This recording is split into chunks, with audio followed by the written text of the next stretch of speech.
नमस्कार साथियों, गणितपुर math classes में आप सभी का स्वागत है। और हमारा कक्षा 10 का जो अभी बैच चल रहा था, बिल्कुल फ्री है। इसके अंदर हमने 1 से लेकर के 5 तक के कंप्लीट एग्जाम्पल और कंप्लीट एक्सरसाइज कर ली थी। आज हमारी जो नेक्स्ट एक्सरसाइज शुरू होगी वो है 6 नंबर की, जिसका नाम है त्रिभुज। अब त्रिभुज में से जो आपके सिलेबस में है उन्हें हम पढ़ाएंगे न्यू सिलेबस के अकॉर्डिंग। इसके अंदर आपको 6.1 पढ़नी है, 6.2 पढ़नी है, बाकी 6.3 और 6.4 हटा दी गई है। तो इस साल 2023-24 का जो न्यू सिलेबस है, इसके अकॉर्डिंग 6.1 और 6.2 ये हम स्टार्ट करेंगे। अब सबसे पहले आपको इस त्रिभुज की जो एक्सरसाइज है, इसके अंदर कुछ बेसिक जानकारी है, उसको आपको ध्यान रखना है।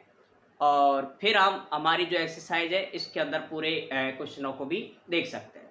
तो सबसे पहले आपको जो बेसिक चीज़ें हैं उनके बारे में जानकारी लेंगे। इससे पहले आप एक बार वीडियो को लाइक और शेयर कर दें, जिससे कि सभी स्टूडेंटों का इसका प्रॉफिट मिल सके। अब देखें, थोड़ा कुछ बेसिक चीज़ें हैं। सबसे पहले एक्सरसाइज का नाम है त्रिभुज, ट्राइंगल। अब इस ट्राइंगल में आपको ये देखना है, ट्राइंगल था कक्षा 9 तक। अब इसके अंदर इस त्रिभुज के कुछ नियम हैं, और इन नियमों में आपको सबसे पहले जो मुख्य रूप से है ये ध्यान रखना है। एक होता है सर्वांगसम, एक होता है समरूप। ये दो चीजें देखनी होती है, एक सर्वांगसम होता है, एक होता है समरूप। अब कक्षा 9 में आप जो पढ़ते हैं ये तो होता है कक्षा 9 का, क्लास 9th में तो पढ़ते हैं हम सर्वांगसम, और कक्षा 10th में पढ़ेंगे हम समरूप। कक्षा 10 के अंतर्गत आता है समरूप। तो आपके चाहे कोई सा भी प्रश्न आ जाए खाली स्थान में, एबेसैदे में, आपको जो भी आंसर देना है वो सर्वांगसम नहीं दे करके कौन सा आंसर देंगे, समरूप। अब एक एक चीज के बारे में देखेंगे कि what is the meaning of सर्वांगसम, क्या होता है, और एक है समरूप। इन दोनों का मतलब क्या होता है इसके बारे में यहाँ पर देखें। तो इसमें देखो आप, सर्वांगसम क्या होता है। सर्वांगसम का मतलब होता है सर्व, यानी सभी, या लिख देता हूं मैं सभी अंग समान। ये मतलब होता है सर्वांगसम। सभी अंग समान का मतलब, ये आपने एक त्रिभुज बनाया और इसकी 3 भुजाएं हैं आपके पास। एक को 3 सेमी, इसको 4 सेमी, इससे 5 सेमी। नाम दे दो इनका ए बी सी, बना दिया एक त्रिभुज। और सेम टू सेम ही आपको ऐसा ही दूसरा त्रिभुज भी बनाना है। दूसरा त्रिभुज देखो, नाम चेंज करेंगे, बाकी ऐसा कैसा त्रिभुज बनाएंगे, पी क्यू आर। इसका नाम दें आप 3 सेमी, ये तो बड़ा है तो ये थोड़ा 5 सेमी दे लो इसको। 5 सेंटीमीटर, 3 सेंटीमीटर और यहाँ पर 4 सेंटीमीटर। अब आपको सर्वांगसम के अंतर्गत क्या करना होता है, ये दोनों त्रिभुज दिख रहे हैं, इनका आकार और इनकी लंबाई, चौड़ाई, ऊंचाई, ये कह सकते हो इसकी आकार और माप क्या होना जरूरी है। आकार व माप दोनों बराबर होना जरूरी है, दोनों बराबर। ठीक है, अर्थात इनकी जो बॉडी शेप है, जिसे हम कह सकते हैं दिखने में आपको एक जैसे दिखने चाहिए। ये दिखने के साथ साथ में इसकी लेंथ, जैसे ए बी कितना दे रखा है 5 सेंटीमीटर, तो यहाँ पर ए बी की जगह कितना दे रखा है क्यू आर, ये भी कितना सेंटीमीटर है 5 सेंटीमीटर। और बी सी दे रखी है कितनी 4 सेमी, तो बी सी की जगह यहाँ पर लिखेंगे आप पी क्यू बराबर 4 सेमी। ए सी बराबर 3 सेमी, तो यहाँ पर है पी आर का मान है 3 सेमी। अर्थात हमारी सभी भुजाएं, सभी कोण, तीनों क्या होना जरूरी है, बराबर। तब कहलाता है वो सर्वांगसम। जैसे ये कोण मैंने मान लिया 50 डिग्री, ये 70 डिग्री और ये 60 डिग्री, तो सेम कोण ही यहाँ होने चाहिए, 50 डिग्री, 60 डिग्री और यहाँ पर 70 डिग्री। ये थोड़ा सा इधर उधर हो सकता है, 50 की जगह इधर 50 हो सकता है, 60 ऊपर है तो नीचे 60 हो सकता है। कोण थोड़ा सा बदलाव कर सकते हैं, लेकिन तीनों जो कोण होंगे वो आपके क्या होने चाहिए इसके अंदर समान। ये कहलाता है आपका सर्वांग सम। अब ये तो था कक्षा 9th का। अब जो आपके जो नया आपके जो 10th क्लास है उसके अंदर आता है समरूप। समरूप इसके अंदर क्या होता है, समरूप में सिर्फ इसका मतलब भी आपको समझ आ रहा है। समरूप का मतलब होता है समान रूप। समान रूप आपको दिखने में वो समान दिखेगा, बाकी उसकी लंबाई चौड़ाई अर्थात इसकी माप अलग हो सकती है। ठीक है, मतलब ये कह सकते हो आकार समान व माप अलग अलग। ठीक है, देखो किस तरह से होती है माप अलग अलग और समान आकार कैसा है। ये मैंने एक वृत्त बनाया, सर्किल। ये यहां से यहां तक की दूरी मान ली मैंने 5 सेंटीमीटर। ठीक है, और इसी का जैसा दूसरा वृत्त बनाया, ये दूसरा वृत्त बना दिया। इसकी जो है ये है 3 सेंटीमीटर। अब आपको ये चीज दिख रही होगी, दोनों है वो समान है। क्या समान है उनका आकार, ये भी गोल है और ये भी गोल है, लेकिन इसकी जो माप है ये 5 सेंटीमीटर की त्रिज्या है, इसकी त्रिज्या है 3 सेंटीमीटर की। जबकि आपने यहां पर देखा ये डिस्टेंस थी ए से बी तक की 5 सेमी, तो ये Q से लेकर के R तक की भी कितनी थी 5 सेमी। ऐसा नहीं था कि ये दोनों अलग अलग हों। अब यहां पर जो समरूप देखते हैं, इसके अंदर इसकी आकार तो समान होगा, बॉडी शेप इक्वल, एंड इसकी जो माप है, ठीक है, ये थोड़ी सी डिफरेंट होगी, अलग अलग होती है। तो यहाँ पर इसकी जो रेडियस है अर्थात इसकी जो त्रिज्या है इस वाले वृत्त की, ये है 5 सेमी, और इस वाले वृत्त की जो त्रिज्या है वो है 3 सेमी। ठीक है, तो ये जो त्रिभुज है, ये तो वृत्त है, ये कहलाते हैं समरूप वृत्त। ठीक है, जिनकी आकार समान है और माप अलग अलग है। अब इसके कुछ और उदाहरण भी आप देख सकते हो, जैसे एक होता है समरूप समबाहु त्रिभुज। ध्यान रखो, इस त्रिभुज का नाम लिखेंगे हम समबाहु त्रिभुज। अब ये क्या होता है, समबाहु त्रिभुज होता है, इसकी तीनों भुजाएं और तीनों कोण क्या होते हैं बराबर। जैसे ये मान लिया आपने 4 सेंटीमीटर, तो ये भी कितनी होगी 4 सेंटीमीटर, और ये भी 4 सेंटीमीटर, अर्थात इसकी कंप्लीट जो माप होती है वो आपकी होगी इक्वल, बराबर। और इसी का हम दूसरा रूप लेंगे, तो इसके अंदर भी आपको वही लेनी पड़ेगी। इसको ABC नाम दे दो, इसका नाम दे दो PQR। नाम आपके हिसाब से कोई सा भी दे सकते हो आप, ABCD के अकॉर्डिंग। ठीक है, जो पहले आता है, जैसे A पहले आता है तो B बाद में। नीचे से स्टार्ट करें आप, जब भी नाम लिखें A B और C, नीचे से ऊपर की साइड में चलते हैं यहाँ पर। अब इसके अंदर ये 4 है, ये मान ली माना 3, ये भी देखो सेम आकृति की है, तो इसे भी 4 मान लो, 4 सेमी और 4 सेमी।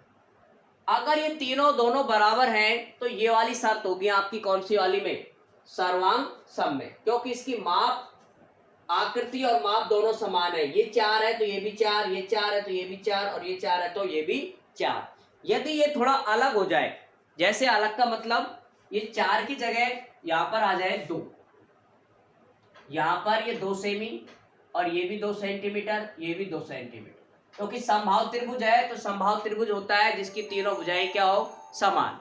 तो यहाँ पर तीनों भुजाएं समान है, ये 4 है और ये 2 है, तो अनुपात में समान हो। यहाँ पर देखो ये 5 थी और यहाँ पर कितनी है 3, सेम ऐसे ही यहाँ पर 4 है तो यहाँ पर कितनी है 2, अर्थात माप तो समान है, आकार समान है, लेकिन माप क्या है इन दोनों की अलग अलग। ये चीज आपको ध्यान रखनी है। अब इससे रिलेटेड कुछ प्रश्न है जो कि हम देखेंगे यहाँ पर, और त्रिभुजों के प्रकार भी आप ध्यान रखोगे, ये मैं आपको यहाँ पर बता देता हूं, ये आप नोट कर ले या स्क्रीनशॉट ले सकते हो इसका। त्रिभुज था टॉपिक, उसके तीनों प्रकारों के बारे में और देखो। त्रिभुज के प्रकार। भुजाओं के आधार पर देखो, भुजाओं के आधार पर, भुजाओं के आधार पर जो प्रकार है, नंबर 1 समबाहु त्रिभुज, नंबर 2 समद्विबाहु त्रिभुज, समद्विबाहु त्रिभुज, और नंबर 3 विषमबाहु त्रिभुज, विषमबाहु त्रिभुज। ठीक है, 3 प्रकार के त्रिभुज होते हैं हमारे पास में, किसके आधार पे? भुजाओं के आधार पर। कोणों के आधार पर अलग अलग होते हैं। अब यहां पर थोड़ी सी इनके बारे में मैं वैसे बता देता हूं, क्या क्या होता है इनके बारे में। समबाहु त्रिभुज होता है जिसकी तीनों कोण व तीनों भुजा बराबर हो, ऐसे त्रिभुज कहलाते हैं समबाहु त्रिभुज। इसमें देखो सम द्वि यानी 2, तो 2 भुजा और 2 कोण बराबर हो, 2 कोण व 2 भुजा बराबर हो, ऐसा त्रिभुज कहलाता है समद्विबाहु त्रिभुज। ये कक्षा 6-7 के अंतर्गत आती हैं, कक्षा 6-7 की गणित में है ये सारे त्रिभुज के प्रकार। इसलिए मैं यहाँ पर आपको सीधा सिर्फ परिभाषाएं लिखा रहा हूँ हल्की, इनको आप ध्यान रखिए। एक होता है विषमबाहु त्रिभुज, ऐसा त्रिभुज है जिसकी तीनों भुजाएं अलग अलग हो, तीनों कोण व तीनों भुजा अलग अलग, तीनों भुजा अलग अलग हो, ये आपको ध्यान रखना है। इसके तीनों कोण और तीनों भुजाएं क्या होती हैं? अलग अलग। ठीक है, ये जो प्रकार थे आपके, ये थे भुजाओं के आधार पर। अब हम इसके बाद देखेंगे कोणों के आधार पर त्रिभुज के प्रकार। कोणों के आधार पर देखो, आप थोड़ा सा बेसिक बता देता हूं बस। देखो अब देखेंगे आप कोणों के आधार पर, कोणों के आधार पर। नंबर 1 न्यून कोण त्रिभुज, न्यून कोण त्रिभुज। नंबर 2 अधिक समकोण त्रिभुज, समकोण त्रिभुज। और नंबर 3 अधिक कोण त्रिभुज, अधिक कोण त्रिभुज। तीनों कोण याद रखेंगे आप, क्या पता है एग्जाम में कैसा प्रश्न आ जाए आपके, एक लाइन का खाली स्थान का। एक एक्सरसाइज है जिसे आप 1 मिनट में आज की में बस कंप्लीट कर देंगे। 6.1 इसमें पढ़ानी है आपको। और यदि आपको पूरी का जो मैं पढ़ा रहा हूँ वो क्लियर समझ आ रहा है तो कमेंट्स करें, और वीडियो को भी आप लाइक और शेयर भी कर दें साथ साथ में, जिससे कि सभी स्टूडेंटों को इसका फायदा मिल सके। रेखा गणित इतना अच्छे से क्लियर करवाऊंगा आपके कि आप भी सोचोगे कि इतनी कठिन एक्सरसाइज इतनी सरल कैसे बन गई। ठीक है, कोणों के आधार पर 3 प्रकार होते हैं, न्यून कोण, समकोण और अधिक कोण। पहले आपको इन कोणों का भी जानकारी होना चाहिए कि ये कोण कितने कितने प्रकार को डिग्री के होते हैं। न्यून कोण होता है पहला 0 डिग्री से लेकर के 90 डिग्री तक, मतलब 0 से बड़ा और 90 डिग्री से छोटा कोण होता है, इसको कहते हैं न्यून कोण। दूसरा होता है समकोण, ये होता है 90 डिग्री का राइट एंगल। ठीक है, 90 डिग्री के कोण को कहते हैं हम समकोण। और एक होता है अधिक कोण, जो 90 डिग्री से बड़ा और 180 डिग्री से छोटा, ऐसे कोण कहलाते हैं अधिक कोण। अब आपको इनको क्या करना है, इनके अंदर ये चीज लिखने के बाद अब यहां पर इनकी परिभाषा भी देख लो। न्यून कोण त्रिभुज, न्यून कोण त्रिभुज में यह है कि तीनों कोण, कौन से भाई, त्रिभुज में कितने कोण होंगे? 3 कोण होते हैं, ये और ये। तो तीनों कोण है वो कितने डिग्री से कम होने चाहिए? 90 डिग्री से कम। जब तीनों कोण 90 डिग्री से छोटे हों, ठीक है, वो होता है न्यून कोण। समकोण क्या होता है? जिसमें केवल एक कोण एक कोण कितने डिग्री का होना चाहिए? 90 डिग्री का हो। एक कोण उसमें 90 डिग्री का हो वो कहलाता है न्यून कोण त्रिभुज। एक है अधिक कोण, तो अधिक कोण होता है एक कोण कितने डिग्री का होना चाहिए? 90 डिग्री से बड़ा और 180 डिग्री से छोटा। एक कोण 90 डिग्री से बड़ा व 180 डिग्री से छोटा हो। मैंने पूरी परिभाषा नहीं लिखाई।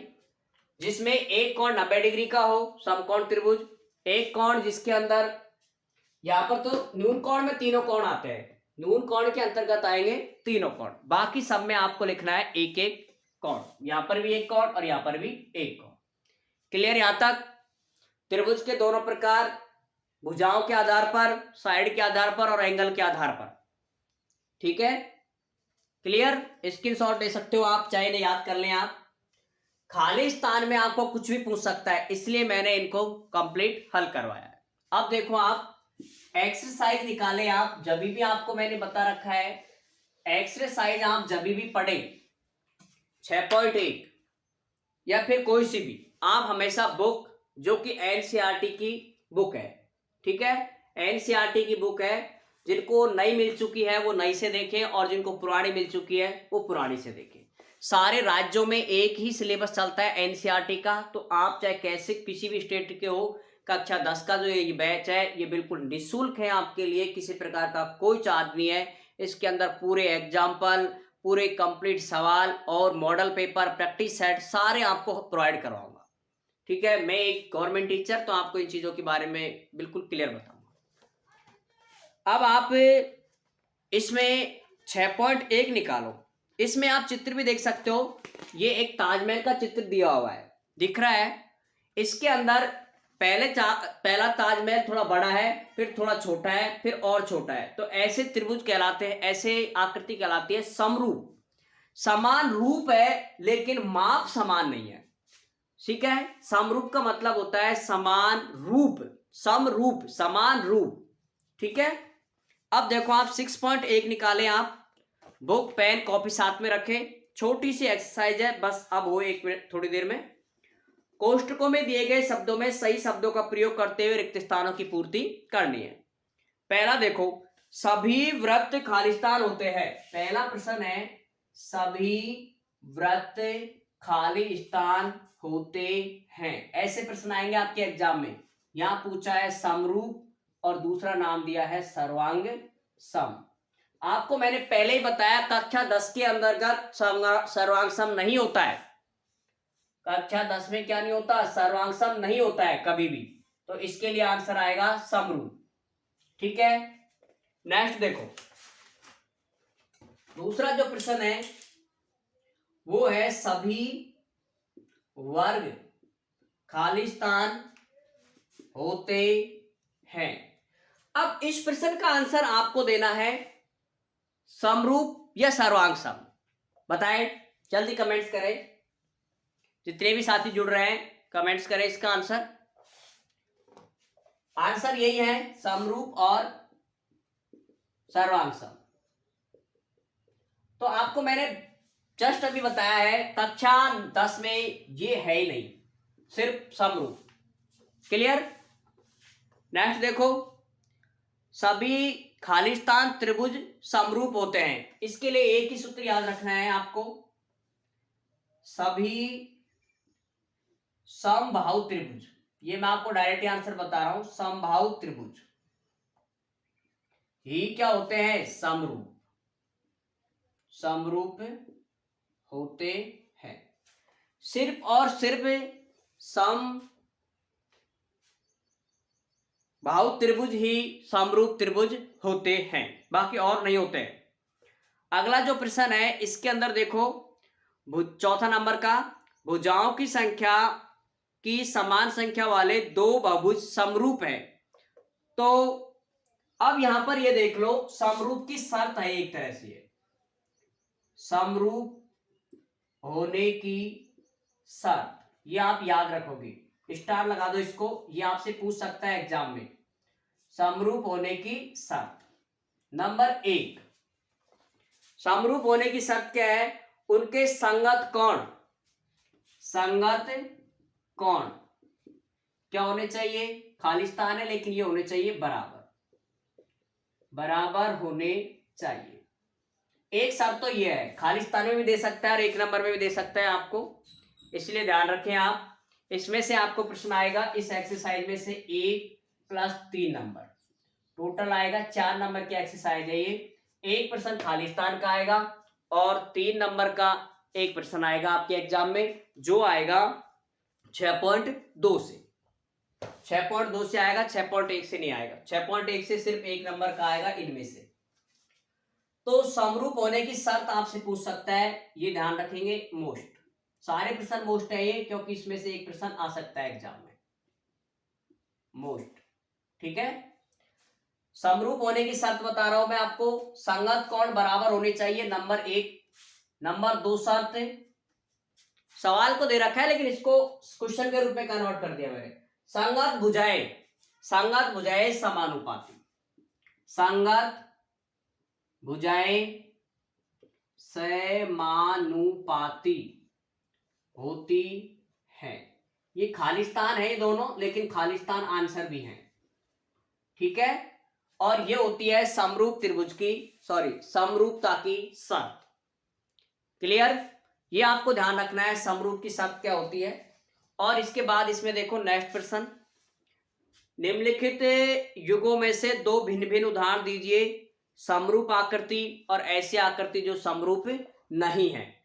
तो इसके लिए आपको ऑप्शन देखो, आंसर देख सकते हो आपको। समरूप आकृति, तो समरूप में त्रिभुज बता, देखो इसके अंदर आ गया वर्ग, आप त्रिभुज ले लो, एक त्रिभुज ये ले दिया, एक त्रिभुज ये, लेकिन त्रिभुज कौन सा लेना है आपको, समबाहु, यानी तीनों भुजाएं समान होनी चाहिए। जैसे ये 4 है, ये 4 है तो ये भी 4, यहां पर 2 2 2, अलग आकृति सेम है त्रिभुज, लेकिन माप अलग अलग है, 4 और इसकी 2।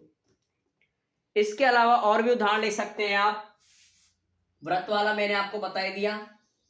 ठीक है, ये 2 सेमी का, ये 3 सेमी का, अलग अलग हो गई। और जो समरूप नहीं है, तो समरूप में 2 ये वाला त्रिभुज ले सकते हैं। समरूप नहीं है, देखो समरूप नहीं है तो ये माप अलग अलग, ये 3 4 5 2 1 3, अलग अलग माप ले ली, ऐसे त्रिभुज कहलाते हैं, समरूप नहीं होते। अब एक आपने ले लिया वृत्त, एक ले लिया आपने वर्ग, ये आकृति भी क्या होती है, समरूप नहीं होती है, जो कि आपको एग्जाम्पल नंबर प्रश्न नंबर 3 दिखा रखा है। देखो आप बताइए कि निम्नलिखित चतुर्भुज समरूप है या नहीं है। आपको खुद को पता लग रहा है ये। देखो इसका अगला प्रश्न, ये देखो एक ऐसे दिखा रखा है और एक ऐसे दिखा रखा है।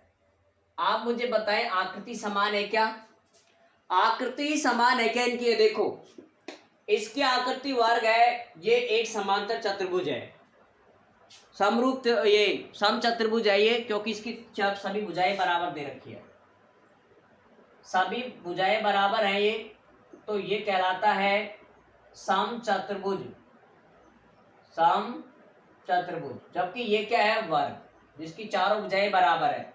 लेकिन ये समरूप नहीं है, समरूप इसलिए नहीं है क्योंकि इसकी आकृति क्या नहीं है, समान नहीं है। क्लियर, इस चीज का ध्यान रखें। और ये हमारी एक्सरसाइज क्लियर समझ आई होगी आपको निश्चित रूप से। बेसिक चीज भी मैंने जितनी थी उनको मैंने बता दी इसके अंदर। अब आपको जो करना है आगे, पहले तो आप जितने भी हो सकता है बेटे वीडियोज को शेयर कर दिया करें, जिससे कि सभी बच्चों को इसका फायदा मिल सके। दोस्तों को भेज दो अपने। ठीक है, ये 6.1 आपकी कंप्लीट हो गई है। नेक्स्ट वीडियो में मिलते हैं आपको 6.2 के साथ। ठीक है, जय हिंद जय भारत दोस्तों।